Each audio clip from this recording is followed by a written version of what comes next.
BJP ने अभी तक कुछ नहीं किया है। किसान वर्ग था, जब हमारे किसान दिल्ली में सड़कों पे बैठे थे, एमएसपी पे कानून बनाने की मांग कर रहे थे, सेंट्रल में कानून, स्वामीनाथन आयोग की रिपोर्ट बड़ी है उनके पास, योजना लाई है जिससे गरीबों को अपनी जमीन गहने जो गिरवी रखने पड़ते थे बेचनी पड़ जाती थी। कई लोगों का इलाज बाहर जाते थे, जयपुर दिल्ली तक जाते थे, वहाँ पे इलाज भी नहीं मिलता था। आज हमारे स्थानीय अस्पतालों में बहुत बढ़िया, और निश्चित तौर पर पूर्ण बहुमत के साथ कांग्रेस की सरकार दोबारा सरकार बनाएगी राजस्थान में गहलोत साहब के नेतृत्व में। इस बार कोई सरकार को आप क्या करते हो? पहले ये कहते थे कि हम इसको लागू करेंगे, लेकिन इन्होंने भी आज 9 साल निकल गए, 11 साल हो गए तो पूरे, लेकिन आज तक इन्होंने भी वो लागू नहीं की और बोलते हैं कि हमने। तो नमस्कार साथियों, आज मैं मौजूद हूँ ग्राम पंचायत बनेटिया में और यहाँ के जो ग्रामवासी हैं और इनसे जानकारी प्राप्त करेंगे कि इस गांव का क्या माहौल चल रहा है और किसानों के तौर पर जो कौन कौन सी समस्याएं हैं जिनको ये रखना चाहते हैं इन आगामी विधानसभा चुनाव में, और जो दौरा पे आए प्रत्याशी वो इनसे क्या क्या वार्तालाप करके गए, क्या क्या बातचीत करके गए। तो इन लोगों से यहाँ पर जो मौजूद बनेटिया ग्राम पंचायत है, आज तो आपको पता है जैसा कि वोटिंग का दिन है और वोटिंग का दिन का इनका महत्व भी जानेंगे, एक आदमी को वोट क्यों करना चाहिए और क्या समझकर ये प्रतिनिधि जनप्रतिनिधि का चुनाव करते हैं। तो यहाँ की जनता से जानते हैं और यहाँ के मुद्दे जो भी है उन मुद्दों को भी इनसे बात करेंगे कि कौन कौन से मुद्दे हैं जिनको ये रखना चाहते हैं। तो आइए बात करते हैं। बुजुर्ग लोग बैठे हैं क्योंकि काफ़ी अनुभवी हैं, इनके पास जो अनुभव है उनके तौर पर जो जवाब देंगे ये उनसे बात करेंगे। क्या नाम है आपका? मार नाम राधेश्याम जी।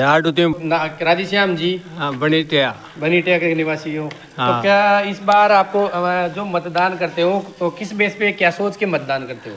अच्छो मन दिखा जगह दे दे जा, करते क्या हो आप? कहीं करा जा, बटन दबा दे जा, बटन दबा दो। खेती करते हो? कोई खेती करा जा, कृषि करते हो? खेती। तो किसान के तौर पर इस बार की जो सरकार है तो आप किस आधार पर वो मतदान करना चाहोगे? 10 विधायक निकाल दिया पर मांगा तो बड़ा मार के आज भी गिरा कच्ची की कच्ची दरी से। जो यहाँ का जो करंट सरपंच साहब है उनसे आपने बोला सबका गोड़ा ले जा। कौन सा रास्ता है, कहाँ से कहाँ तक का रास्ता है? यहाँ बनेटिया से ये सब बढ़िया मेद पर आता है। बनेटिया से मेजपुरा वाला? हाँ, ये मेनर वाला। हाँ, जो मेनर पे मिलती है वो पुरानो रस्तो छे, तो पुरानो रस्तो छे नरवर का मेन गडार वही है उधर उसी साइड में। तो आपका तो कहना है कि उसका काम शुरू। हाँ, तो ग्राम पंचायत में आपको इसको तो रिपोर्ट देनी चाहिए। तो सबका क्या बोलते हैं सरपंच साहब? वीडियो बताओ, बता दे, पूछ लियो विधायक। सरपंच साहब बोलते क्या है उनसे जब आपने बात? ये कहा है कि करवाएंगे सड़कों को, पास भी हो रही है ये बोलते हैं वो। तो पास हो रही है तो फिर इसका जल्दी से काम क्यों नहीं शुरू करवा देगा? अब करवाएंगे करवाएंगे कहते। बस यही बात करती था, पूछ ली भाई, पूछ पास चल जाएगा। अब मांगे रिपोर्ट। विधानसभा चुनाव चल रहा है अभी, तो आपका क्या मतलब बेस रहता है एक प्रतिनिधि को चुनने का और किस क्या समझ के आप वोट करते हो? अच्छा विकास हो, हर सुविधा मिले, किसानों को पानी मिले टाइम पे। पानी तो बढ़िया आ रहा है अभी तो। हाँ, अभी तो रेलना चल रहा है, अभी तो मानो कि 15 दिन भी अगर पूरा नहीं हो सकती है। नहीं आ रहा बिल्कुल भी। हाँ, अब आने लगा है पानी, तो अभी भी खेत पे सूखा पड़ा हुआ है। सूखा पड़ा हुआ है। हाँ। तो जो नहर है वो पक्की वक्की नहीं बनी हुई क्या? अभी पक्की नहीं बंदी, अब छोटे छोटे माइनर भी पक्के हो चुके हैं, लेकिन हमारे इलाके की दोनों बड़ी नहरें पड़ती, किशनगंज डिस्ट्रीब्यूटरी और अनोतिया डिस्ट्रीब्यूटरी, दोनों कच्चे। अब इस साल की बता रहे हैं, अभी काम भी चालू होने वाला है गर्मी में, तो ये अब पक्के होने की संभावना है। कौन सा माइनर? डिस्ट्रीब्यूटर। अच्छा, बुढ़ा जीत वाला जो माइनर है। अनोतिया में क्या है? डिस्ट्रीब्यूटर नहीं है, इसे निकली हो जो दूसरा माइनर। अच्छा, पूरी जानकारी दीजिए, मतलब कहाँ से कहाँ तक पड़ता है, कौन सी वाली नहर है, या अनोतिया वाली है या बुढ़ा जीत माइनर है, कौन सा वो माइनर है? ये अनोतिया डिस्ट्रीब्यूटर में आता है ये। अच्छा, हाँ, यहाँ बिखला से निकल रहा है। हाँ। तो इसमें से फिर 2 फट गए, जो एक तो अनोतिया में, इसमें बूढ़ा तीर में जाती है और एक अनोतिया में जाती है। तो उस माइनर में पानी कम आता है? हाँ, पानी कम आता है, इसमें सनीजा वाले में ज्यादा आता है कम, और इसमें तो फिर भी थोड़ा पहुंच जाता है टाइम पे। अच्छा। अब इस साल है पक्की बनने की संभावना है, काम भी चलने वाला है। सनीजा और ये अनोतिया दोनों। अच्छा, तो सनीजा माइनर में वैसे पानी बहुत कम आता है, लेट ही आता है। लेट ही आता है। अभी भी सही बोल रहे हो। हमारे यहाँ ये किसान का खेत है, वो अभी भी पड़ा हुआ है, आज उसमें पानी चल रहा है प्रेजेंट टाइम में। अभी मानो कि अभी 15 दिन भी नहीं उड़ सकता। अब आज 25 नवंबर होगी। 25 नवंबर होगी। बहुत लेट हो चुका है, क्योंकि लेट देरी हो रही है और जल्दी से जल्दी जो सनीजा माइनर है वहाँ के जो अध्यक्ष साहब मेरी बात हुई कि अगले साल से वो निर्माण कार्य शुरू होने वाला है शायद। निर्माण तो आप बता रहे हैं कि निर्माण कार्य तो होगा। हाँ, अध्यक्ष साहब ने बोला था, मेरे प्लांट उन्होंने बोला है कि वहाँ काम सेक्शन हो चुका है और अगले साल से उसका काम शायद चालू होने वाला है। हाँ, वैसे तो टाइलें वाले बनने लगी हैं। हाँ, तो ये वाली समस्या जो सोल्व हो ही जाएगी। और यहाँ के युवा से भी जानते हैं कि युवा इस बार के जो विधानसभा के जो चुनाव हैं उसमें किस बेस पे मतदान करेंगे और क्या सोचकर कौन कौन से मुद्दे हैं जो सरकार के सामने रखना चाहते हैं। और जो करंट सरकार है, क्योंकि आप राजस्थान में पता है आपको कि राजस्थान में हर बार अल्टरनेटिव आती रहती है, हर बार चेंज होती रहती है, तो इस बार क्या वापस से बीजेपी को लाएंगे या करंट सरकार है उसी योजनाओं से खुश है, तो किस बेस पे मतदान करंट करेंगे? सरकार से खुश है, विकास देख रहे हैं। करंट सरकार की जो योजनाएं उनका लाभ पूरे ग्रामवासियों को मिल पा रहा है, जो भी उसकी योजनाएं चल रही है मिला उसका है, ग्राम में तो मिला है, देखो सिलेंडर में मिला है, बिजली में मिला है, किसानों को भी मिला है, 2000 यूनिट मिली है फ्री, सबको मिल रहा है। करंट सरकार का ही मिल रहा है अभी तक तो करंट सरकार से बिल्कुल खुश हो इस बार? अल्टरनेटिव जो चलता रहता है 5 साल बीजेपी 5 साल कांग्रेस, तो नहीं ऐसा कुछ तो युवा के तौर पर क्यों मतदान करोगे और इस सरकार को कैसे मतदान करोगे आप, जो भी करंट सरकार चल रही है? भाई अभी ये 7 कौन कौन से गारंटियां दी मुद्दे हैं आपके जो इस रखना चाहोगे? मुद्दे तो अभी तक तो जो थे मेन वो तो हो ही गए पूरे। अभी तक के जैसे किसानों को बिजली के ये कनेक्शन दिए नए, 2022 तक के सारे कनेक्शन क्लियर कर दिए कृषि वाले। तो ये एक तो ये और एक तो कनेक्शन का ये होना चाहिए कि कलेक्शन जो 4-5 सालों में निकलता है, जैसे फॉर्म डाले वो आतोमात 1 साल के अंदर अंदर निकल जाए, ज्यादा 4-5 साल का लफड़ा नहीं करना चाहिए, क्योंकि ये किसानों की एक मूलभूत समस्या है। ये होना चाहिए आतोमात 1 साल में जो कनेक्शन है वो निकल जाने चाहिए, ताकि किसानों को समस्या ना हो। कम से कम 1 महीने के अंदर तो फाइल निकल जानी चाहिए, डिमांड निकल जाना चाहिए। पूरा प्रॉपर काम 1 साल के अंदर कर दो। जो जैसे मान लो 5-5 साल तक किसान थोड़ी बेटा रहेगा। सही बात है भाई, कम से कम जैसे लाइट का अपन ने फाइल लगाए, फाइल लगाने के तुरंत बाद 1 महीने के अंदर अंदर उसका डिमांड निकल जाए, डिमांड जमा होते हैं उसके कनेक्शन हो जाए। ये होना जरूरी है, क्योंकि जब 5-5 साल ले लेती है, 10-10 साल एक कनेक्शन में लेती है सरकार, तो सरकार को इस पे चेंज करना चाहिए, क्योंकि सरकार जो है हर वर्ग पे ध्यान दे रही है, लेकिन जो किसान का वर्ग है उस पे कोई ध्यान नहीं है। जो जैसे कि अभी जो सरकारी कर्मचारियों की बात कर रहे हैं, सरकारी कर्मचारियों की पेंशन जो योजना है उसको चालू कर रही है, सबको हर वर्ग को रखा है, लेकिन जो अभी दोनों सरकारें हैं, दोनों सरकारों ने किसान वर्ग को ऊपर बहुत कम ध्यान दिया है। क्योंकि आज की जो डेट चल रही है, किसानों की जो MSP है उस पर भी बात होनी चाहिए, क्योंकि क्या हो रहा है कि आजकल जो मजदूर हैं उसकी रेट ज़्यादा है, मजदूर बनने में ज़्यादा फायदा है, किसान बनने में इतना फायदा नहीं हो रहा है। और किसान के तौर पर इनसे बात करेंगे, क्योंकि आज का वकील का बेटा अपने बेटों को वकील बनाना चाहता है, जज का बेटा जज के, मास्टर का बेटा मास्टर, लेकिन किसान का बेटा किसान नहीं बनाना चाहता। वो क्यों नहीं बनाना चाहता किसान? आज के समय में क्या है कि खेती घाटे का सौदा हो रही है, किसान को पूरी लागत नहीं मिल पा रही, MSP भी बहुत कम है। अब जैसे 1 कट्टा खाद का आ रहा है 1400 रुपए का। सरकार की जो संस्थाएं हैं वो रिपोर्ट में बताती हैं कि जो सरकार आंकड़ा है, मतलब 1200 रुपए का 1 कुंटल पे खर्च आता है सरकार के अनुसार, और उसका 1.5 गुना वो MSP तय करती है। तो क्या सरकार आपको 1 कुंटल पे 1200 रुपए का खर्च आता है क्या? भाई क्या है कि जैसे स्वामीनाथन आयोग की जो रिपोर्ट थी ना, उसके अनुसार 50 जो है वो लागू होनी चाहिए। वो लागू होनी चाहिए। पहले जब कांग्रेस की सरकार थी तो ये मोदी सरकार या इन्हों के कार्यकर्ता पहले ये कहते थे कि हम इसको लागू करेंगे, लेकिन इन्हों के भी आज 9 साल निकल गए, 11 साल हो गए तो पूरे, लेकिन आज तक इन्होंने भी वो लागू नहीं की। और बोलते हैं कि हमने इसको लागू कर दिया, तो फिर जैसे मान लो पंजाब में आंदोलन हुआ, अगर ये समस्या अपने को 12,000 रुपए चाहिए, या जो C2+50 योजना है वो लागू हो जाए तो अपना काम हो जाए। आप तो किसी प्रकार का कोई कर्जा भी माफ मत करो, आप मत दो, कोई कुछ भी मत दो, हमें तो जो ये स्वामीनाथन आयोग की जो सिफारिश है लागू होनी चाहिए। C2+50 वाला फॉर्मूला लागू होना चाहिए। मुफ्त की रेवड़ियां मत बांटो, हमें रेवड़ियां नहीं चाहिए, क्योंकि हमारा जो भी ये मुद्दे हैं इन मुद्दों को सोल्व करो। और जो 2700 रुपए आप MSP रख रहे हो, क्योंकि 2014 बीजेपी ने बात की है कि 2700 रुपए MSP तय होगी, लेकिन जब 2014 में जैसे बीजेपी आई थी तो 2015 में उन्होंने सबसे पहले जो कांग्रेस सरकार जो बोनस देती थी उस बोनस को भी बंद कर दिया। पूरे भारत में बंद किया है वो बोनस बंद कर दिया ना उसने। राजस्थान से पहले MP सरकार देती थी, लेकिन जब मोदी सरकार बैठी तो इन्होंने आते हैं सबसे पहले किसानों के ऊपर कुठाराघात किया, वो जो 150 रुपए बोनस मिलते थे वो बंद कर दिया। और जब किसी सरकार ने देने की इच्छा जाहिर की तो इन्होंने कहा कि अगर जो MSP का भुगतान भी वही सरकार करेगी, फिर अगर 150 रुपए का बोनस देती है तो। और गेहूं पे क्यों MSP तय हो, और अनाज नहीं है क्या? और पे भी तय होना चाहिए, और अपना कुछ नहीं है क्या?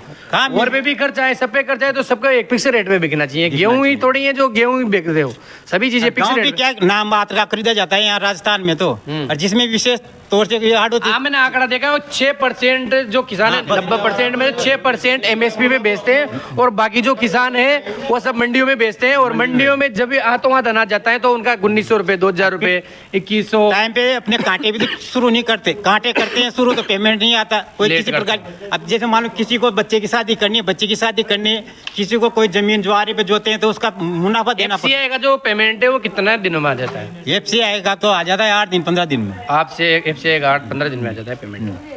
तो इसका भी जल्दी से जो भी करना चाहिए सरकार को कि इस पे भी ध्यान दें, क्योंकि बात ऐसा ना करे कि 2700 रुपए का लालच देके, क्योंकि किसान को आप लोग फुटबॉल की तरह समझते हो, कभी इधर लाद देते हो कभी उधर लाद देते हो, ना हर वर्ग की सोचते हो, लेकिन किसान वर्ग के बारे में कोई ध्यान देता नहीं है। और इनके जो विशेष मुद्दे हैं स्वामीनाथन आयोग का जो C2+50 फॉर्मूला है वह जरूरत से लागू होना चाहिए। और यहाँ पे जो किसान और भी वोट है इस बार जो बनेटिया ग्राम पंचायत इस बार यहाँ पे किसका माहौल रहेगा और इनसे भी और से भी बात करते हैं। क्या नाम है आपका? बिल्कुल भी नहीं बोलोगे, कुछ तो बोलो, क्या करते हो आप? पूजा सेवा। पूजा पंडित जी हो। और पंडित जी इस बार के किस बेस पे मतदान करेंगे और क्या रहेगा उनका रुझान? अबे तो कोई इको काई रुझान रहा, कोई तो अंधविश्वास है यार। इको काई कौन अंदाजा लगा सके कुछ? अंदाजा नहीं है अपना जो कि कौन कौन से पैरामीटर हैं अब इस बेस पे अपन मतदान करें। कांग्रेस को भाई ये काम किया कांग्रेस ने, ये बीजेपी ने काम किया, जो करंट सरकार है इनकी जो योजनाएं हैं इन योजनाओं से हम संतुष्ट हैं, तो हम इसी सरकार को चाहेंगे या अलग माँ कहता है काई न करे, ब्राह्मण कहता है जी ने कराया काम, पंडित कहता है, ब्राह्मण कहता है काई सरकार किसी भी सरकार ने काम न करियो। तो ब्राह्मणों की क्या मांगी ये तो बताओ। वो गणी मांगा थे नौकरियां करो, कोई ना कहे, कोई ना मांग तो बताओ भाई, कौन सी मांग? मांगा जमीन खाता कोई नहीं, पूछे रहेंगे डोलियां मंदरा की डोलियां ने खाता मत लगाओ, पर उनको कम तो नाम तो लिखाओ ताकि उन्हें कैसी कहा तो मतलब क्षण कार्ड बनबो को काहे करबो से को दियो और काहे यो मत बता। पटा तांग काहे कोई न लाभ काली ये तो शीत माती कसरी आज काहे कोई न सरकार को काहे पाए। आप क्या करते हो? क्या करते हो? दाढ़ी कटिंग बनाओ और करेगा। तो कटिंग दाढ़ी बनाते हो और ये काम है आपका तो? हाँ, तो इस बार के जो विधानसभा चुनाव चल रहे हैं इसमें किस बेस पे आप मतदान करोगे और क्या सोचकर मतदान करोगे? तो सब मौका साहब तो बराबर चाह रहे बराबर चल रहे हैं। क्या सोचा है आपने? आपके जो प्रमुख मुद्दे हैं कि मैं इस बेस पे मतदान करता हूँ और ये चीजें देखता हूँ मतदान करते वक्त, वो बताइए मेरे। अब ये तो कोई अनुभव ये नहीं है। अनुभव नहीं है। चलो इनसे भी बात करते हैं। आप कहाँ के रहने वाले हो? बनेटिया का रहने वाला हूँ। बनेटिया के रहने वाले। क्या नाम है आपका? गिरधर यादव। गिरधर जी, क्या करते हो आप? मैं पढ़ाई करता हूँ। पढ़ाई करते हो? तो पढ़ाई करते हो आप, युवा हो, तो जो करंट सरकार चल रही है, करंट सरकार की जो योजनाएं चल रही हैं, क्या इस बार जो योजनाओं के बेस पे वापस सरकार आ पाएगी या जो परिवर्तन है, जो अल्टरनेटिव हम देखते आ रहे हैं कि 5 साल बीजेपी 5 साल कांग्रेस, तो इस बारे में क्या कहना चाहते हैं? देखो 100% कांग्रेस की जो योजना संचालित करी है गहलोत सरकार ने, निश्चित रूप से आम जन को उससे लाभ हुआ है। चाहे 200 यूनिट बिजली फ्री हो, चाहे निःशुल्क 25 लाख का इलाज हो, चाहे दुर्घटना में 10 लाख का बीमा हो, और भी बहुत इंग्लिश मीडियम प्रत्येक ग्राम पंचायत स्तर पर स्कूल हो, प्रत्येक ग्राम पंचायत को सड़क मार्ग से जोड़ना आदि योजनाएं हैं जिनसे आमजन को राहत पहुंचाने वाली है। और निश्चित तौर पर पूर्ण बहुमत के साथ कांग्रेस की सरकार दोबारा सरकार बनाएगी राजस्थान में गहलोत साहब के नेतृत्व में। इस बार गहलोत साहब का नेतृत्व में सरकार बनेगी, इनका कहना है। और युवा होने के नाते आप कांग्रेस को किस तरह से देखते हो कि क्यों मैं कांग्रेस को वोट करूं? क्योंकि कांग्रेस सरकार की जो विद्यार्थियों के लिए योजनाएं हैं, जैसे कि अभी पिछले कार्यकाल में लगभग 4 लाख वैकेंसी युवाओं के हित के 4 लाख वैकेंसी तो निकली, लेकिन एक भी वैकेंसी क्लियर नहीं हुई, तो उस बारे में क्या कहना है आप?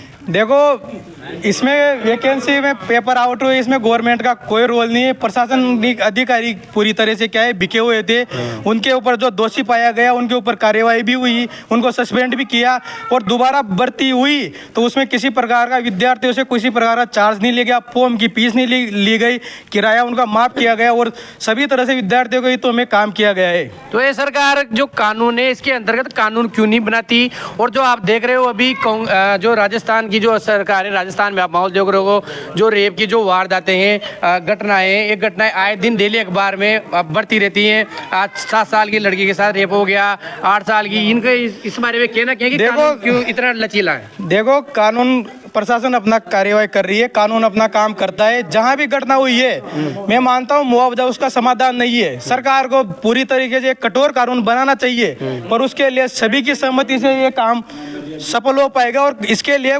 सरकार की पूरी तैयारी है। अभी जहां पर भी ये घटना घटित हुई है, वहां पे प्रशासन ने दोषियों के खिलाफ सख्त कार्यवाही करते हुए उनको सजा सुनाई है।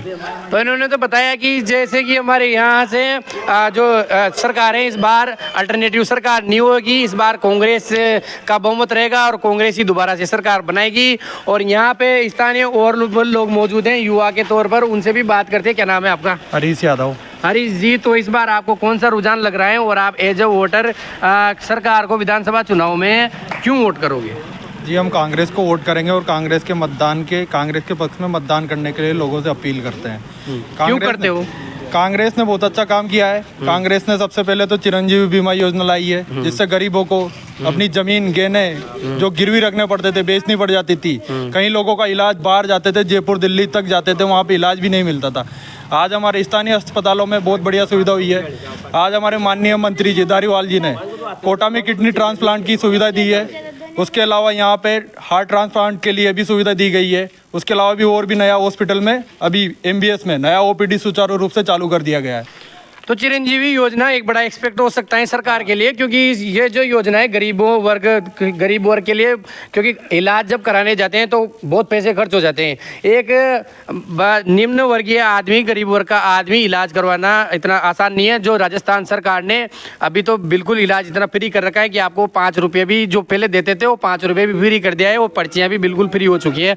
और जो बड़े बड़े ऑपरेशन हैं उनके लिए भी 25 लाख रुपये का तक का, और जो आगामी चुनाव है उसमें तो बोल रखा है कि 50 लाख तक का कवरेज करेंगे। हाँ, 50 लाख का कवरेज, 50 लाख का कवरेज कर दिया जाएगा सरकार बनने के बाद, और ये जल्दी से जल्दी चालू हो जाएगा। जल्दी से जल्दी चालू। उसके अलावा कोरोना में आपने देखा मैनेजमेंट, गहलोत साहब ने बहुत अच्छा मैनेजमेंट किया यहाँ पे। उसके अलावा हमारे किट थे, गरीबों को खाने की सुविधा नहीं मिल रही थी, तो उन्होंने फ्री किट की सुविधा दी। अनाज था, अनाज 5 किलो से बढ़ा के 10 किलो कर दिया, तो उससे गरीबों को खाने की भी सुविधा और कमाने के लिए उन्होंने नरेगा सुचारू रूप से चालू रखी। उसके अलावा भी और बहुत सारी योजनाएं आई।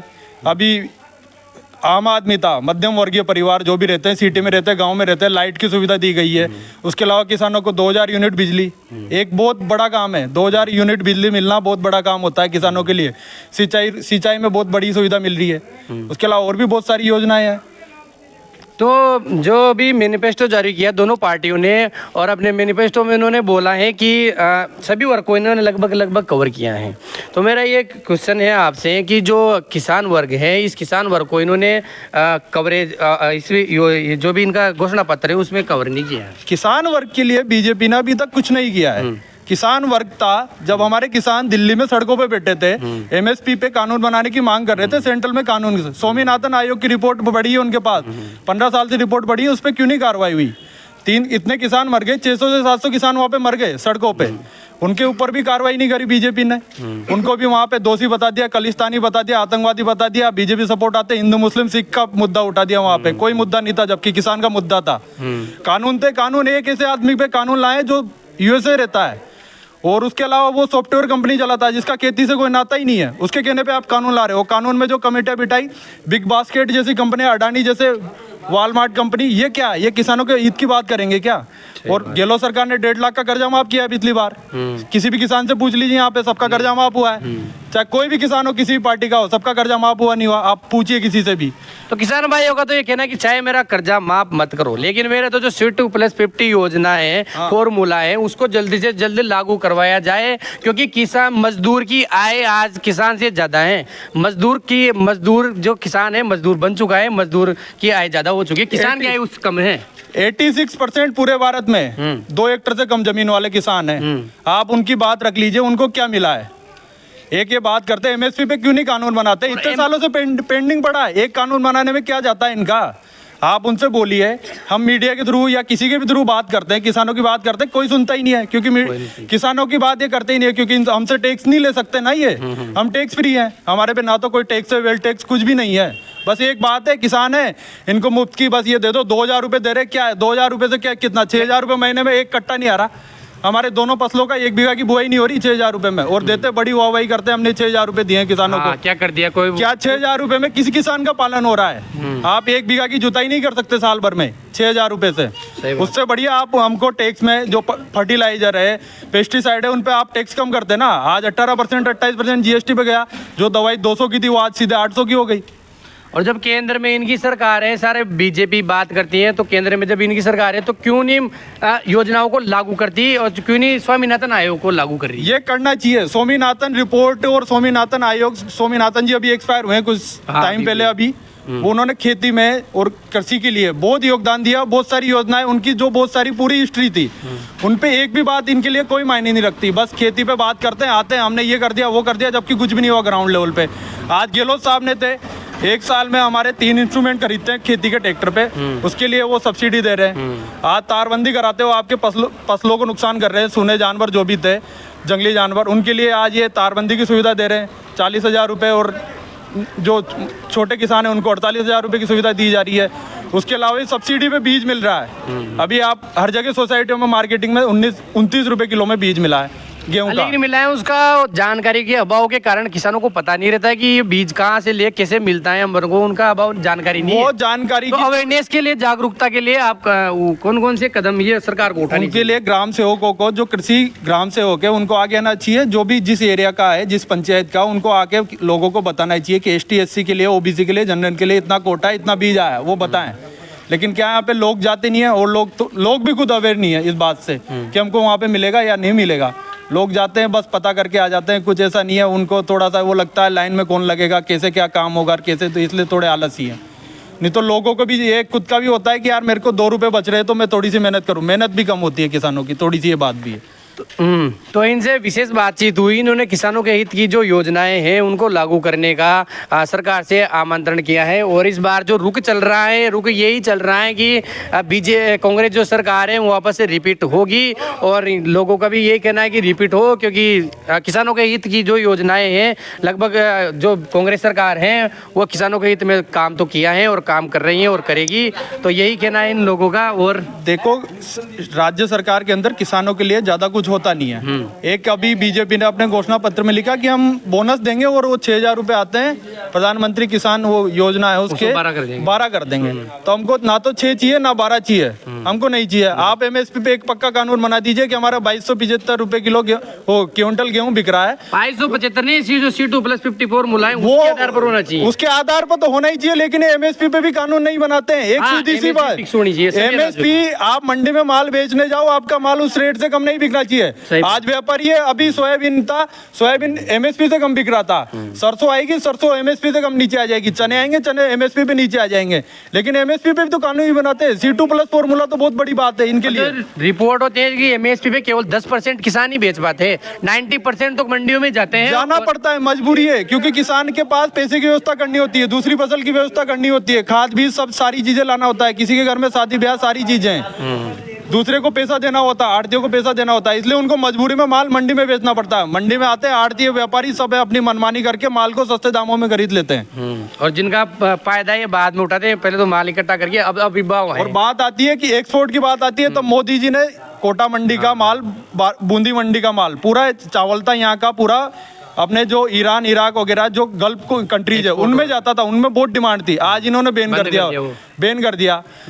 पाम ऑयल था, पाम ऑयल की इन्होंने खरीद बढ़ा दी। किसानों की तो बिल्कुल कमर ही तोड़ दी। कमर क्या मतलब खत्म है। मैं कह रहा हूँ ना, 2 हेक्टर से जो नीचे वाला है, 100 बीघा वाला किसान भी त्रस्त है, उसके बाद भी कुछ नहीं है। 2 हेक्टर से कम वाला, 10 बीघा वाला, 5 बीघा वाला, आने वाले टाइम पे 10 बीघा 15 बीघा वाला जमीन बेच के शहर में जाएगा, मजदूरी करेगा। मजदूर बेचते हैं उसे तो 15 बीघा वाले से, तो क्योंकि मजदूर की अर्निंग ज्यादा है। 500 रुपये पर डे कमाता है, 15,000 रुपये महीना हो जाता है। 15,000 रुपये महीना किसान नहीं कमा रहा कहीं से भी उसकी आमदनी इतनी नहीं है कि 15,000 रुपये महीना, इसलिए मजदूर बनने में फायदा है, किसान बनने में फायदा नहीं है। इसलिए आज किसान जो चाहता है, अपने बेटों को किसान नहीं बनाना चाहता कि वो पढ़े लिखे कहीं नौकरी लग जाए, कहीं काम करने लग जाए।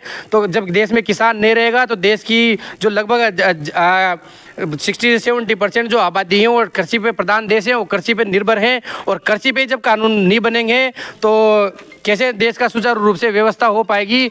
और जो ग्राम बनेटिया के जो यहाँ के लोगों से हमने बात की और उन्होंने जो रुझान बताया वो बेशक ही काबिल तारीफ है और किसानों की यहाँ पर बहुत अच्छी इन्होंने जानकारी दी, तो इनके लिए धन्यवाद और यहाँ के लोगों के लिए धन्यवाद कि तो इसी क्रम में हम बात करते रहते हैं और लोगों का रुझान लेते रहते हैं और किसान भाइयों की आवाज़ को मजबूत करने के लिए चैनल को सब्सक्राइब कर लें और वीडियो को लाइक कर लें। और मैंने फेसबुक और इंस्टाग्राम पे भी हरिओम किसान के नाम से ही है, तो वहाँ पर भी ज्वाइन कर लें और व्हाट्सएप पे भी ग्रुप है हरिओम किसान के नाम से, उसको भी ज़रूर से ज्वाइन करें और चैनल भी बना रखा है व्हाट्सएप पे, तो चैनल को भी ज्वाइन कर लेना और धन्यवाद।